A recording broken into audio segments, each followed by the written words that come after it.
and we'll go down that hole at some point. I'll be talking to y'all every day. It might not be about this, but we will be talking every day this month. It is my goal. Whether I'm up till the midnight hour posting, I'm going to be here editing, and we going to make this work because we is family now.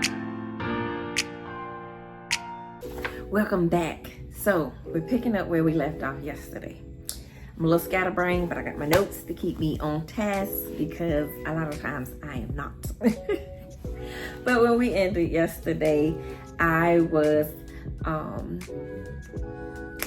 just having my diagnostic mammogram and kind of feeling like everybody in the room knew what was going on except for me. At that time, they saw an additional area in the same breast. So I don't think I've ever identified. So it was my left breast.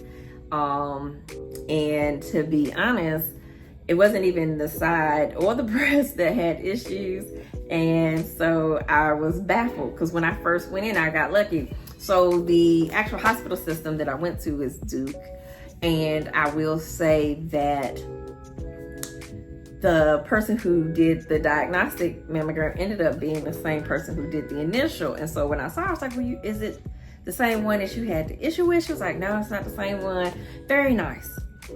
Very nice. If there is nothing else that I can say for Duke and their providers, top notch, top tier. And when you're going through it, so very nice, so very nice. But, and I'm gonna put a hook on that too, because I will say that there are some that, I don't know if it's because now, even though technology is better and they're catching it sooner and they're able to identify things now that they couldn't, that would probably take years to see, you still have some practitioners that you run into, and we'll get on that they treat you like a number.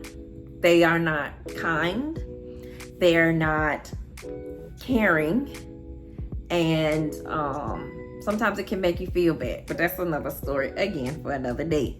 And we'll go down that hole at some point. I'll be talking to y'all every day. It might not be about this, but we will be talking every day this month. It is my goal. Whether I'm up till the midnight hour posting, I'm going to be here editing, and we going to make this work because we is family now. You here, you is family. But anyway, so it was in my left breast. And so once the radiologist reviewed everything, had all of what they saw, the images, they said, okay, so because they think they see something, they're gonna have you do an ultrasound at the same time. So they had me go into the room where the ultrasound was going to take place. She was going to do the ultrasound first and then bring the radiologist in after they got the images of my breast on the ultrasound. And so when she said that, something in my shana said, see if they'll let your husband come back. Because it was just me in a room, nobody. He didn't have to pass the locker room. He didn't have to see no tatas and none of those things unless somebody wanted him to see them.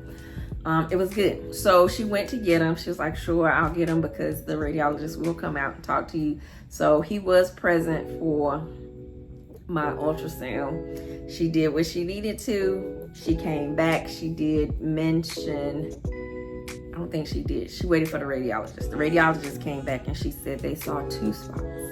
There were 2 spots now instead of just the one. So one of the things, and I think we can do a little short or something on this, is that when they're doing your mammograms, your breasts have like times, and depending on like your clock. So of course, straight up and down is 12, and same, that's how they tell you where exactly the tumor is in relation to those areas.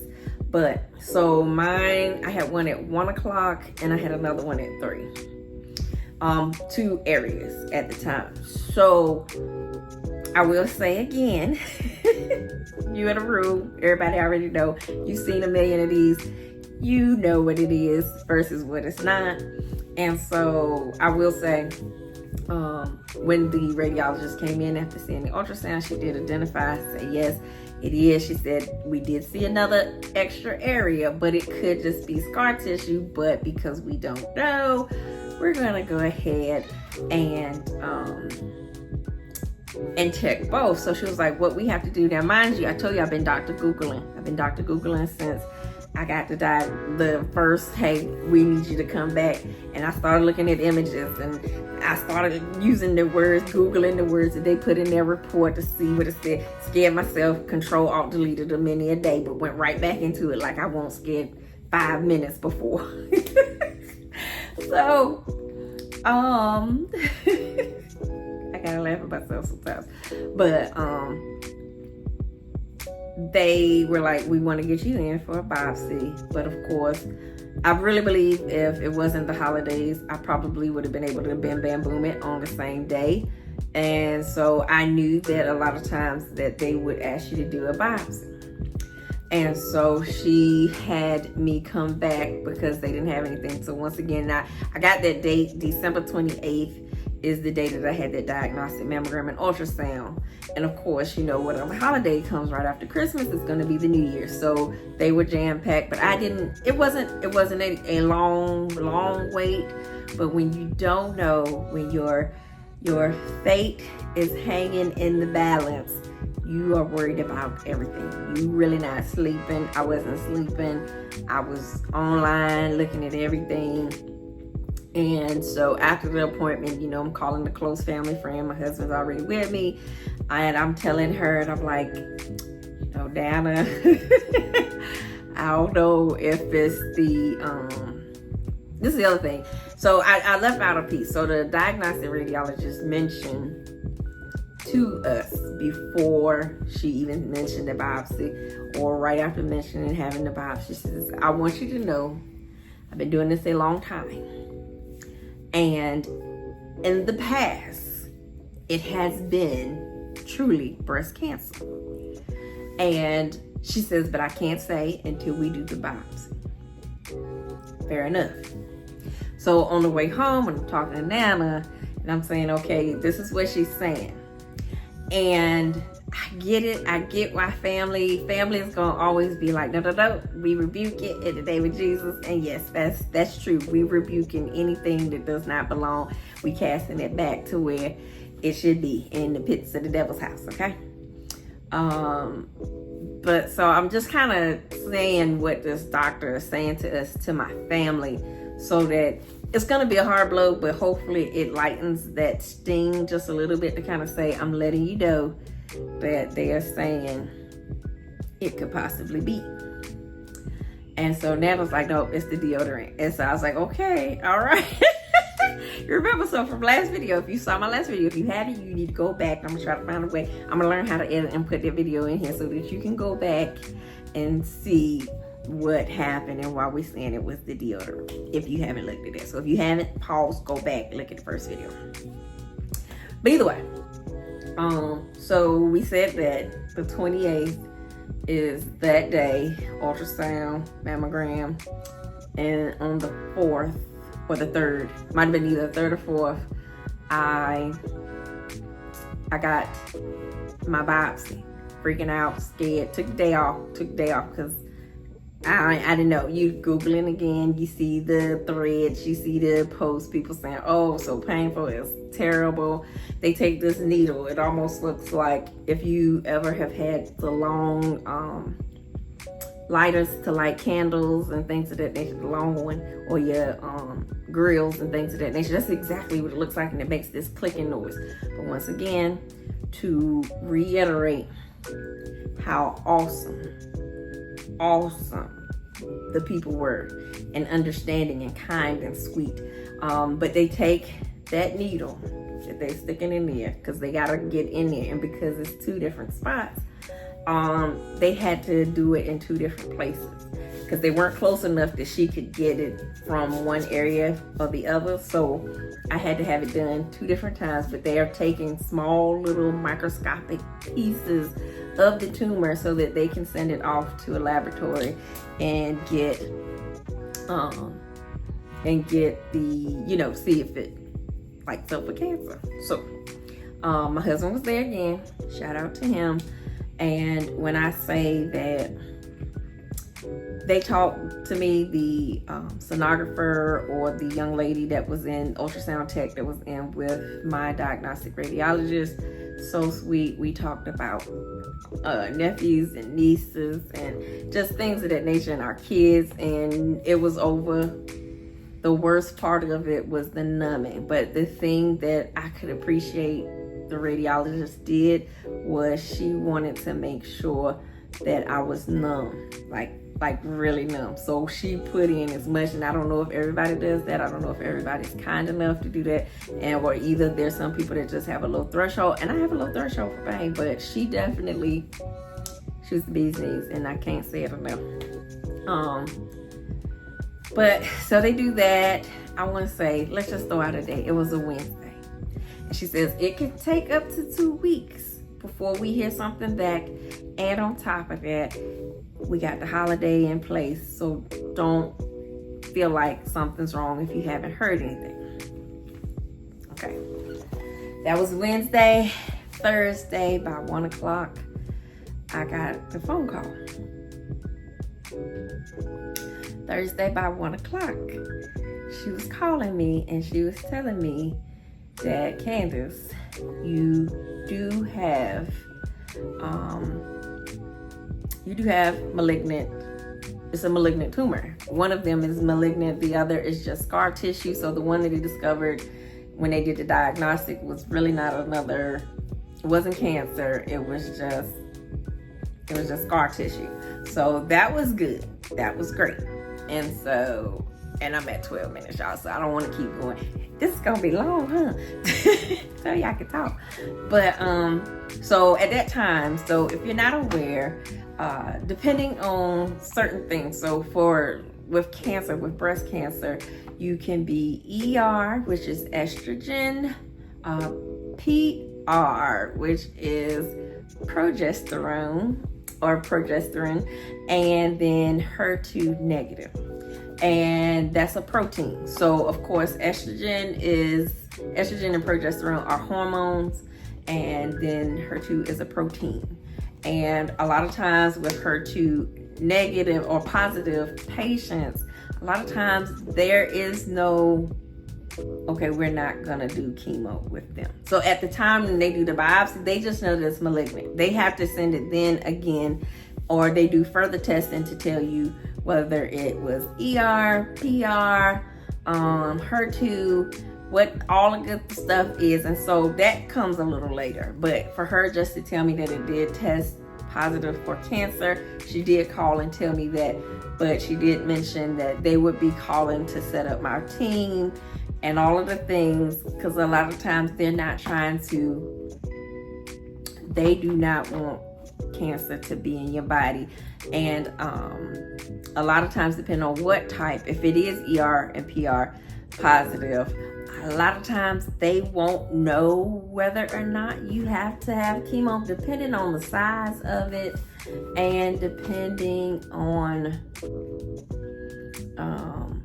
the stage. So all of those things make a difference on whether or not a hormone positive person would need to have chemotherapy. So that being said, I'm at 15 minutes. I might put a pin in it and come back, but I'm gonna try to get you as far as I can. But long story short, my test results did come back as ER and PR positive. So basically my body feeds or was feeding the cancer tumor just from the things that our bodies naturally make. It loved it. It was like, yes, keep giving me that estrogen, girl. It makes me question a lot of things that I've dealt with as far as hormones are related, and I kind of would like to go down that rabbit hole or go and do a deeper dive to see if some of those things could have been correlated or it's just happenstance. But I've had a lot of issues with hormones. As a matter of fact, to share with a lot of people that probably don't know, or maybe they do know, I had my oldest, no issues, just sick, pregnancy, and I had my son 4 years later. I had to think of how old he was, how many years it was between him and my oldest. But 4 years later, no issues with him, but between him and our youngest, we had 2 miscarriages. So very, very out of the blue, very strange. But One, the sac was empty, never became a thing. And then the second one did eventually, it was something there. So 2 totally different pregnancies, but just didn't make it. So just things that make you go, like it's all of this stuff related. Could have been from the surgery. Could it be any of these things? But, so like I said, we're gonna end here. I am diagnosed at this point with hormone positive, HER2 negative. So as far as that was concerned, at this moment, before meeting with my surgical team or my breast cancer team, it's not looking like chemo. It's not looking like chemo because it's HER2 negative. But, which is why things started to kind of go at a rapid pace. Because when I look at, I got that diagnosis officially on the 4th. I was headed to surgery. I had a surgery date, and this is even with them having a hard time finding a plastic surgeon that could get to me, because they were so bombarded. My surgery was February the 26th. So that's really not a long time, I promise you. But eventually it got to a point where I kind of wondered, did I even, like, maybe they looked at my chart wrong? Because to me, in those moments when they were having a hard time finding a surgeon, and I'm thinking to myself, like, what do you mean you're having a hard time finding a surgeon? You have hundreds of doctors and no one can do it. Like, nobody's schedule can get me in tomorrow and get this done. But also I will reiterate, and I'll get the dates for when I saw the surgeon. But either way it goes, the breast surgeon, because that's who I met with first. This is another piece I'm gonna add, and I know it's getting long. One thing I will say, if your situation is similar to my situation, where it's hormone, they know it's not HER2 positive. They know that. I think the only person that you should make an appointment with pre-surgery, whatever it is you decide you're gonna do, only meet with them. Only meet with them. Unless you're somebody that can take all of the information and be able to kind of put it where it needs to go, chunk it somewhere, and not be worried about it, then by all means, please do that. Go and see everybody. But to me seeing my breast surgeon, my oncologist, and the radiation oncologist, and nobody can say for certain what it is and what it isn't, tell them you good. Tell them I just want to meet with my breast surgeon until, if you decide to do a lumpectomy, or if you decide to do double, you want to go flat, whatever it is, mastectomy, single mastectomy, radical mastectomy, whatever you decide, so you only want to meet with them. I'm telling you, when I would leave those appointments, I was so overwhelmed with information and still felt like I still didn't know anything at all. And that's not a good way to be when you out here in these streets and just trying to figure out, am I going to go see Jesus tomorrow? You know, like, and you still can. It doesn't mean that just because they tell you that this is what it is and what it ain't, that something couldn't happen to you, heaven forbid. But I think not being able to give me some sort of definite in some way did not help. But I'm gonna stop there. You guys, I appreciate it if you have stuck with me this long and listened to me ramble, not just once, but twice, and going for another. I appreciate it. Please make sure you are subscribed. Make sure you hit that notification bell, because you can be subscribed, but if you don't hit the bell, you won't know when these videos get posted. And we want you to come out and we want you to comment and share. Don't be selfish. You know you learned that in kindergarten, to be a sharer. I missed that day though. I'm just kidding. Just make sure that you guys like, comment, and share. We appreciate you.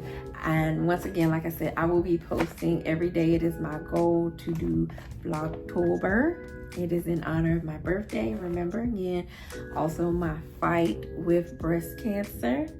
And we'll be posting about those babies. We'll be posting about family stuff. You know, Lord willing, everything will go the way it should. And I look forward to our next video.